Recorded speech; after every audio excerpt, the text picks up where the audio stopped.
रिया चक्रवर्ती ने सुशांत सिंह राजपूत को तो बदनाम करने की कोशिश की ही थी, क्योंकि सुशांत सिंह को लेकर उन्होंने ये दावा किया था कि सुशांत सिंह राजपूत काफ़ी नशा करते थे। ड्रग्स, मारिजुआना, ऐसा कोई नशा नहीं था जो सुशांत सिंह नहीं करते थे।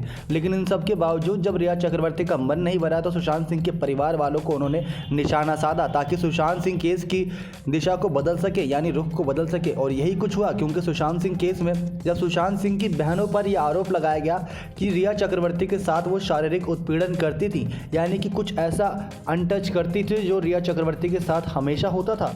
प्रियंका सिंह को लेकर यह आरोप लगाया गया था।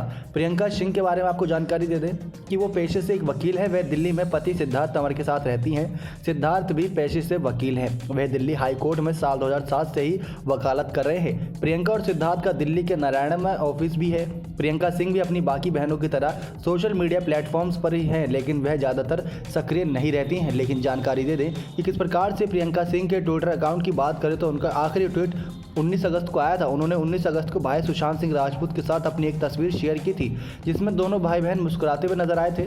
इस तस्वीर के साथ उन्होंने भाई का केस सीबीआई के पास पहुंचने पर खुशी जाहिर की थी। और जानकारी दे दें कि इसके अलावा प्रियंका सिंह ने अपने ट्विटर अकाउंट की प्रोफाइल में खुद का परिचय भी एक तरीके से दिया हुआ है। लेकिन आगे जो बात आपको बताने वाले हैं वो आप सभी को काफ़ी ज़्यादा चौंका सकती है, क्योंकि रिया चक्रवर्ती ने कुछ जानकारियाँ ऐसी दी थी जो सबके सामने काफ़ी ज़्यादा दंग करने वाली थी। बता दें कि रिया चक्रवर्ती ने इंटरव्यू में प्रियंका सिंह पर आरोप लगाते हुए कहा था कि एक पार्टी में मैं, सुशांत सिंह राजपूत और उनकी बहन प्रियंका सहित उनके परिवार के बाकी लोग थे। प्रियंका ने नशे में मेरा उत्पीड़न करने की, यानी कि मेरे साथ ऐसे संबंध बनाने की कोशिश की थी जो कि उनकी इच्छा से नहीं थे। मुझे अनचाही जगह पर हाथ भी लगाया था।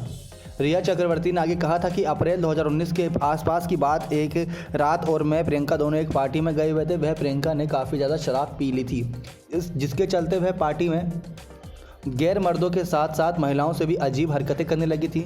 वहाँ से आने के बाद मैं सुशांत सिंह के कमरे में सो रही थी। जब अचानक मेरी आँख खुली तो प्रियंका को मैंने अपने बिस्तर में पाया। वो ज़बरदस्ती मुझे छूने की कोशिश कर रही थी, ऐसा रिया चक्रवर्ती ने बयान में कहा था। रिया चक्रवर्ती ने कहा कि ये देखकर मैं बेहद हैरान हो गई और मैंने प्रियंका को अपने कमरे से तुरंत निकाल जाने को कहा। इसके बाद मैं खुद ही कमरे से निकल गई। इस घटना के अगले दिन मैंने सुशांत सिंह राजपूत को बताया, क्योंकि वह आधी रात को चेन्नई के लिए निकल गई थी। चेन्नई में मेरी फिल्म का मुहूर्त था। यह बात मैंने सुशांत सिंह राजपूत को चैट पर बताई। इसके बाद प्रियंका और सुशांत के बीच उस दिन झगड़ा हुआ था और रिया ने आगे कहा कि इसके बाद वह वहां से चली गई और सुशांत सिंह राजपूत पर ही केस करने की कोशिश की। तो ये थी पूरी मामला, किस प्रकार से सुशांत सिंह राजपूत की बहनों को बदनाम करने की कोशिश की गई थी।